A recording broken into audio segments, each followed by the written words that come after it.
Thanks for joining us on Chicago Tonight. I'm Paris Schutz. Here's what we're looking at. Should Chicago remain a sanctuary city for undocumented immigrants? Two local alderpeople share their thoughts. From sparkling mosaics to public parks, Geoffrey Baer shares the stories behind some of Chicago's most beautiful places. I feel grateful to have been included in this part of history. And we're easing on down the road with Eveline from The Wiz, now playing at the Cadillac Palace Theater.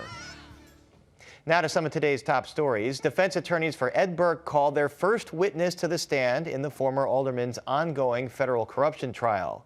Gabriela Garcia Martinez works for Burke's private tax law practice and testified that the firm kept a, quote, conflict screening process to root out any conflicts of interest between Burke's clients and his official duties as a city council member. Garcia Martinez says they checked names, property addresses, and PIN numbers to make sure all of the business was done on the up and up. Burke is accused on multiple counts of allegedly extorting folks doing business with the city to hire his private tax law firm, Clafter and Burke. The prosecution still has not rested its case, but the defense was allowed to call this witness due to a medical procedure that would make her unavailable for the rest of the trial.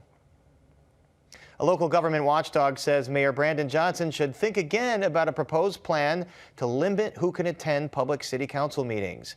In a letter released today, the Better Government Association warned the mayor that the move would likely be, quote, inequitable and illegal. This comes after council's Rules Committee floated changes that would allow members of the public to observe proceedings on council floor only if invited. Any uninvited member of the public would have to watch from the third floor glassed-in gallery. Council members say the rules are in response to several recent meetings that got out of hand, where alderpeople were heckled and harassed. A spokesperson for the mayor says the new rules are still a work in progress. Chicago police are investigating a fire at the historic Swift Mansion on the city's south side. This comes after fire officials say the weekend's blaze began in a rear stairwell and was a result of human action. Fire officials say they've sent their findings to the Chicago Police Department's arson detectives for further investigation.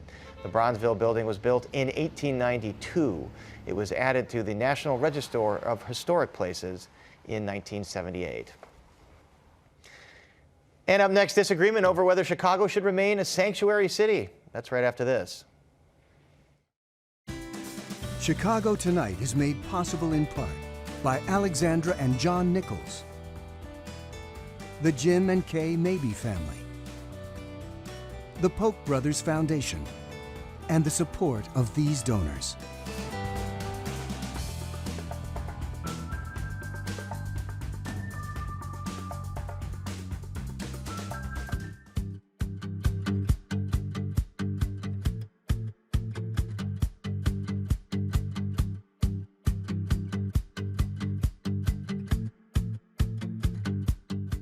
A handful of city council members want voters to weigh in on whether Chicago should stay a sanctuary city for undocumented immigrants. This comes amid the crisis posed by the arrival of at least 23,000 migrants, the vast majority of them asylum seekers, since August 2022. Mayor Brandon Johnson's allies are getting in on the action as well with their own proposed referendum that would ask voters if the city should have spending limits on migrants. And joining us now with more on all of this are Alderman Raymond Lopez of the 15th Ward and Alderman Byron Sigcho Lopez of the 25th Ward. Lopez versus Lopez tonight. We're glad you're here. First of all, Alderman Lopez, Ray Lopez that is, clarify, what do the sanctuary city protections provide right now? Well, right now, as the law stands, the municipal code says through our welcoming city ordinance, our sanctuary city ordinance, that in no uncertain terms will our government ever coordinate with the federal government on any matter, whether it's with regards to housing, whether it's regards to crime, anything. We will not contact the federal government regarding someone's perceived immigration status. We won't ask their immigration status. And there used to be carve-outs, which I had supported, that kind of set some parameters in place for when we could, in fact, engage the federal government, particularly as it related to violent crime. But we saw during the last administration, those carve-outs were taken out, and that has made us a magnet for the politics of the nation, which is trying to address the failures of the federal government with regards to the border, and has sent, as you said, 23,000 people to our backyard. All right, but we need to discriminate here because there are asylum seekers, and those are the majority of the 23,000 folks that are coming here, and then there are undocumented immigrants. The sanctuary city protections apply to undocumented immigrants, not asylum seekers. So Correct. what's the point of this ordinance then? The point of this ordinance and what we're trying to put forward before the voters, which is shall we remain a sanctuary city, is that policy is what's driving so many individuals to send these migrant asylum seekers here to the city of Chicago and other big cities as well. Even though they don't need those sanctuary protections because they have legal status. Correct. We know that there's a difference. We know that there's a difference between someone who has temporary legal protected status, which is the asylum seekers, which are the 23,000 people that are here, and the hundreds of thousands of individuals in the state and throughout the country who are here undocumented, who came here either with their parents, as children, or who came here for a better life. Also, we know that in the city of Chicago and in the state of Illinois, even if we were to repeal this ordinance tomorrow, the state of Illinois' Trust Act still guarantees all those protections will be in place. But I think that we have to have the conversation is that if this policy is the magnet that is bringing all these individuals here, should we continue down this path? Because it's not just the southern states where it started with the Republican governors like Abbott and DeSantis, but we now see Democratic states using our city as a dumping ground for their problems. All right, Alderman Sigcho Lopez, your take on this proposed referenda that would ask voters whether or not we should do away with sanctuary city protections. Well, I think let me address some mischaracterizations on this issue on the sanctuary. I think, as you rightly point out, sanctuary status is not a magnet. It's incorrect. If you look at the number of Cuban asylum seekers that are coming to Florida without that status, that is incorrect. That is inaccurate.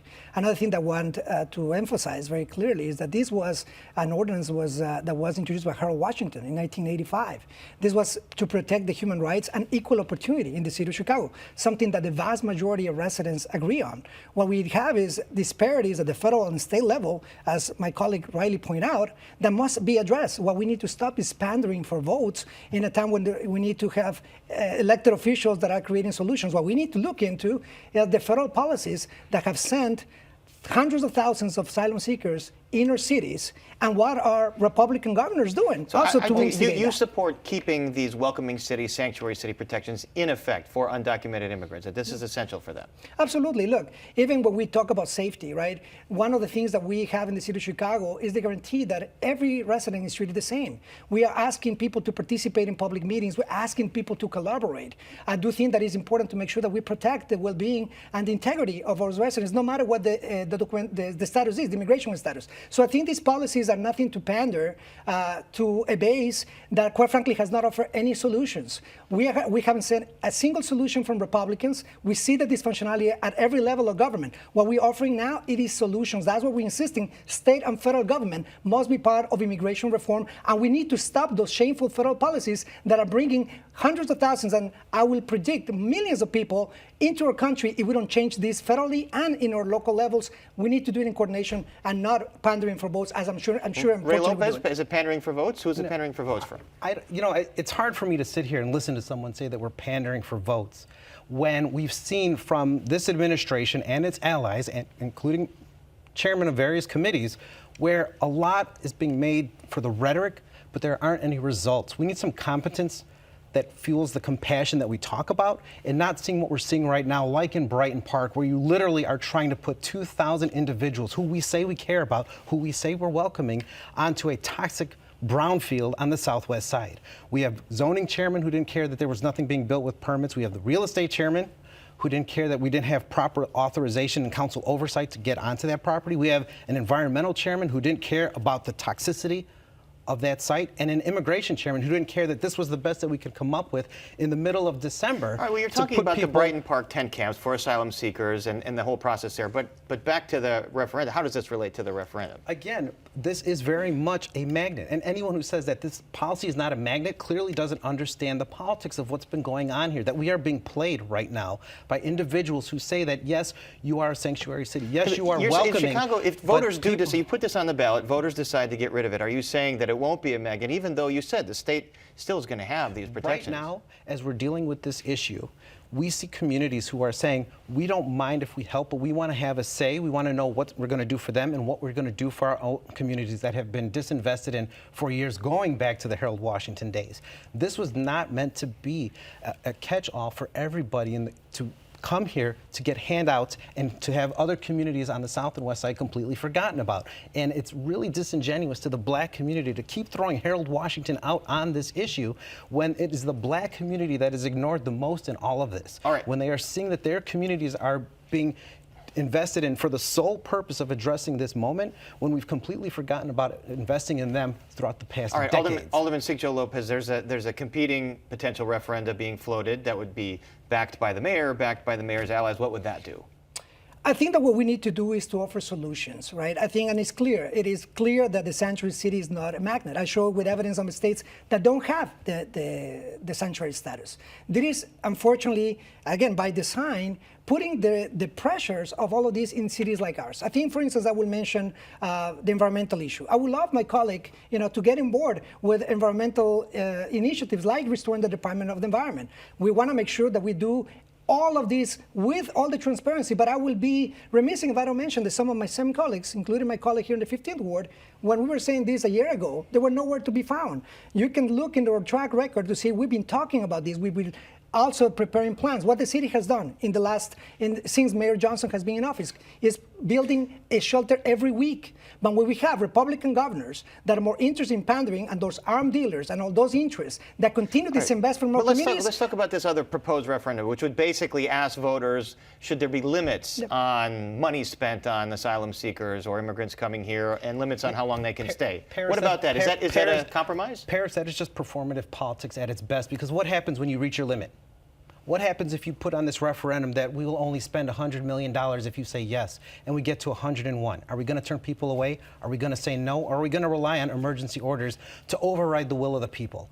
It's a false choice that we're giving people, as opposed to just putting in plain and simple terms, do you want to continue down this path? Yes or no? And make our policies match what the people want, because we are ultimately here to represent the people in the city of Chicago. I love that people want to be a part of this country, that they want to be a part of this city, but there has to be parameters to our generosity, and I want to give people the opportunity to be heard on that, not give them some false hope. I got to throw in here, we know the games that get played with referenda. You're allowed 3 referenda, public referenda on the ballot. We have one, which is the Bring Chicago Home ordinance. That's there. One of these might be 2, and the whole game is you put 2 kind of maybe silly referenda on there, so you crowd out referenda that other people might want. So what's going to happen next with this? So let me add a few things. We're actually at 2 referenda. You're at 2 referenda right now. We can have up to 3, right? And I think like one of the... these 2 are going to compete for number 3. This is the last of the 3. Let's say, we have the Bring Chicago Home referendum, and it's going to be on the ballot. I would love my colleague to talk about compassion, talk about investment, to support those kind of initiatives. We have people who are actually not proposing anything, right? We are proposing now a dedicated revenue stream to address the issue of unhoused residents. We got to make sure that the referendums empower residents to create solutions. We have recognized, I think, here on the floor, that this sanctuary question has nothing to offer for solutions. We got to make sure that we look at the numbers. 250,000 Cuban residents have come to Florida without a sanctuary status. All right. Just in a certain period of time, Venezuela. We are out of time. Very quick. We're out of time. But there's no reason why you can't allow democracy to be part of this equation. If Recognizing that doesn't offer anything. If you're willing to allow the democratic process to incorporate Bring Home Chicago. This is part of the democratic process right here, and we're glad you're here engaging, and the debate goes on over this. Alderman Ray Lopez, Byron Sigcho Lopez, thanks so much. Thanks for being here. I appreciate it. And up next, Geoffrey Baer gives us a tour of some of Chicago's most beautiful places, so please stay with us.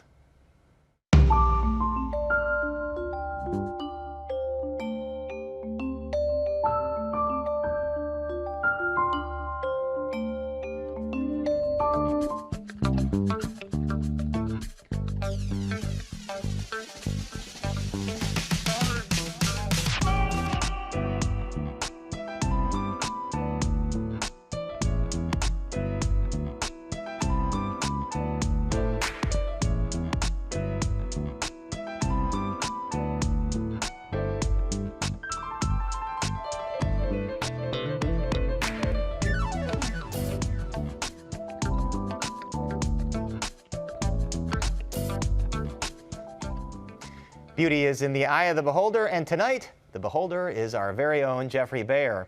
Last year, Baer and his WTTW production staff brought you the most beautiful places in Chicago, but since no one program could contain every single beautiful place in town, it's high time for the sequel, The Most Beautiful Places in Chicago, Part 2. debuting tonight at 7 p.m. And Geoffrey Baer joins us now. Geoffrey, it's great to have you, and we are ready for you to to introduce you to some of these places. But first, it's subjective here, and everyone has their own list. So how did you decide what to include? Well, you know, there are two kinds of beauty, really. I mean, there's just the drop-dead, incredibly jaw-dropping, gorgeous beauty, and there's plenty of that in this show, and we'll talk about it, I'm sure. But then there's also the sort of the stories that people tell and why these places are so beautiful to them, and there's a lot of that in the program as well. The stories are every bit as important as the beautiful visuals, as was with the first one. So you start off with the Cultural Center. All of us know that beautiful Tiffany Dome there, but you take us to a room that's not as well known. Tell us about that. Yeah, well, that's the Tiffany Dome right there. This is really the inspiration for the show for me, because every time I take somebody into the Cultural Center, this is right across the street from Millennium Park, they can't believe their eyes, these gorgeous mosaics. This is a dome that was covered up for decades, lit with ugly fluorescent light. It's in a Civil War memorial hall, and it's been look at that, it's been completely transformed. They scraped off the old paints, designed by Tiffany.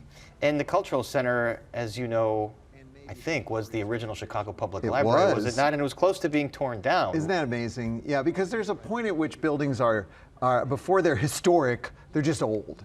Right. And we don't recognize the beauty, you know, and so it's amazing that this was thought to be torn down, but fabulous. Was it donated by the Palmer family? Was it Bertha Palmer, Potter Palmer? Well, it was built on a part of the Fort Dearborn Reserve, so it was military land, and that's why they had to agree when they built the library to include a Civil War memorial hall in it. I see. Okay, interesting. We're going to turn to another one of the city's treasures, also almost lost, a very favorite spot of mine to go and reflect. That's the Caldwell Lily Pond. And, you know, people don't even know about this. It's such a hidden gem. It's adjacent to Lincoln Park Zoo, and it's this serene lily pond designed by Alfred Caldwell, who was a disciple of the famous naturalistic landscape architect Jens Jensen.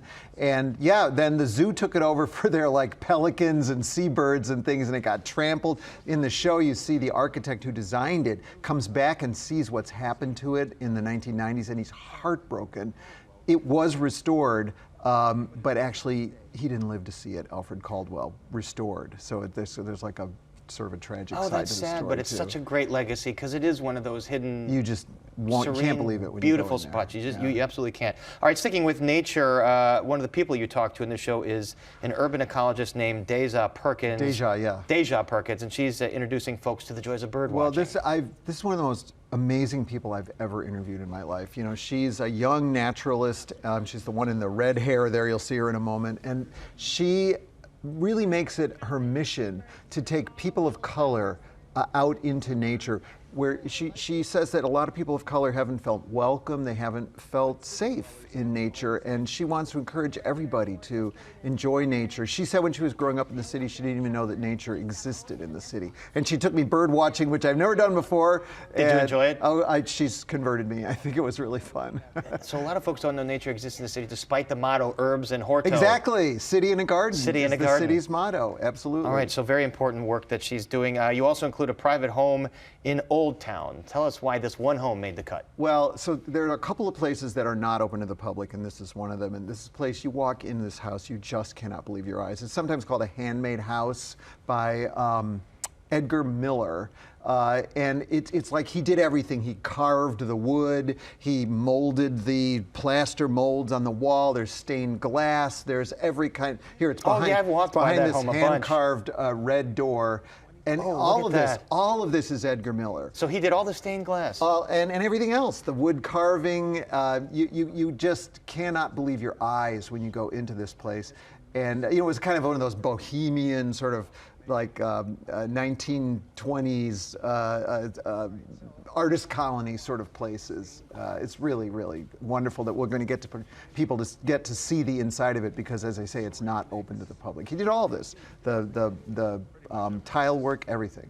Another home, and I don't know if we have a clip of this, another private home in Aurora, this like circular home Right, that you it's chose. a round dome-shaped house. Yeah, tell us about that. It's called the Ruth Van Sickle Ford House, Ruth and Sam Ford House. When it was under construction in Aurora, there was a sign out in front that said, "We don't like your house either." It was designed by a self-taught architect, this guy, Bruce Goff, and he used recycled things, like those are pieces of World War II Quonset huts. There's the sign, and you know, there's the dome in the bathroom is from a World War II bomber airplane. That's thrown away glass on the side. One wall is made of coal. And you know, the owner of this, Sid Robinson, was so generous to allow us to film inside the home and really show people this amazing place, which was designed for an artist. She ran an art school in Chicago, and she sort of built it as a kind of a bit of self-promotion for that. By the way, Geoffrey, we know your many talents, but there's a scene, I think it was in this home, or maybe it was a Glessner house. No, Glessner House. Glessner House. You're sitting and playing a little boogie-woogie piano. I had no idea that you had that talent, so folks should tune in to watch you do that. There you go. So how much of these selections were the result of folks writing in after the first one saying, why didn't you include this? Why didn't you include that? Absolutely. In fact, one person who wrote in said, why didn't you include Gunny Harbaugh, the famous restoration architect? And sure enough, we interview Gunny Harbaugh in the GAR Memorial Hall at the Cultural Center. So yes, viewers, suggestions, we do listen to them. That suggests that there might be a part 3 here. But first things first, part 2 airing tonight.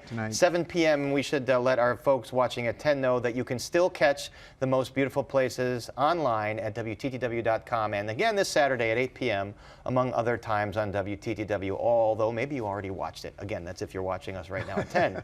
And up next, one-on-one with one of the stars from the new production of The Wiz. But first, we take a look at the weather.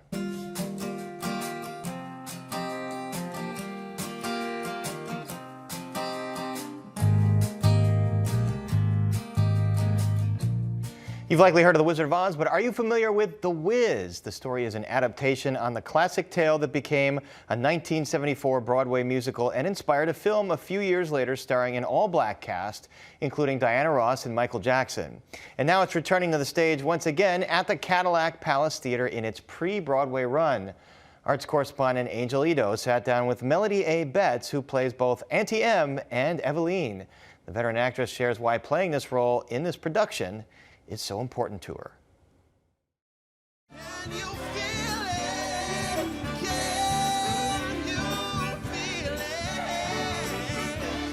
There's a young woman who's on a journey, and so that's relatable no matter who tells the story. However, The Wiz, how it's different from The Wizard of Oz is that it's just through a different lens. It's through the lens of the Black experience, and so you'll still be able to relate to the same story. You'll just hear it a little differently because the music will sound different. It will make you feel something different. Tell us a little bit about your character. I understand that you play 2 roles in the production. I play Aunt Em and Eveline. And, you know, Aunt Em is in the beginning of the show. She's in Kansas with Dorothy. And yes, it's Kansas on the stage play. It's not New York, like in the movie. And what do you hope people get out of your character specifically and you playing Eveline? I didn't want her to be a caricature.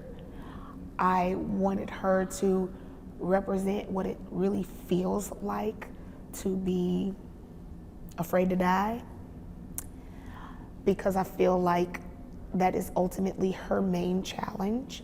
Yes, she represents Dorothy's biggest obstacle and her biggest fear because she has to get past it so she can get to the next. Yes, but also Eveline has her own challenges and her own journey that created her, made her who she is.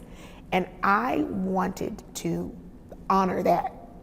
The goal is to represent this character and encompass all the things that she has dealt with and is dealing with, and what's important to her, and what she wants, and then how she goes after what she wants. That's the objective for me. What do you hope people get out of this experience of seeing The Wiz in Chicago specifically? the black people in Chicago are not playing about the show. There we're not. I feel like if it was bad, they would let us know without a problem. They're extremely excited about it. We can tell because they are in the audiences. They are outside this door trying to get up in this theater. They are in the audiences saying things to us. They are letting us know how they feel. And they are having a good time. I mean, talk to anybody that's seen it already. You don't need to hear from me. Talk to the people who have seen it already. They having a good time up in here. The Wiz is at the Cadillac Palace Theater through December 10th. It's set to make its formal Broadway debut next spring. And that is our show for this Monday night. Don't forget to stay connected with us by signing up for our daily briefing, and you can get Chicago Tonight streamed on Facebook, YouTube, and our website, WTTW.com/news. And you can also get the show via podcast and the PBS video app.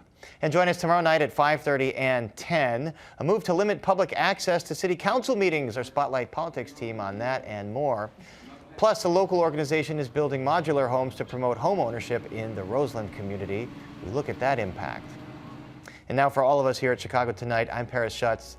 Thank you for watching. Stay healthy and safe, and have a wonderful evening.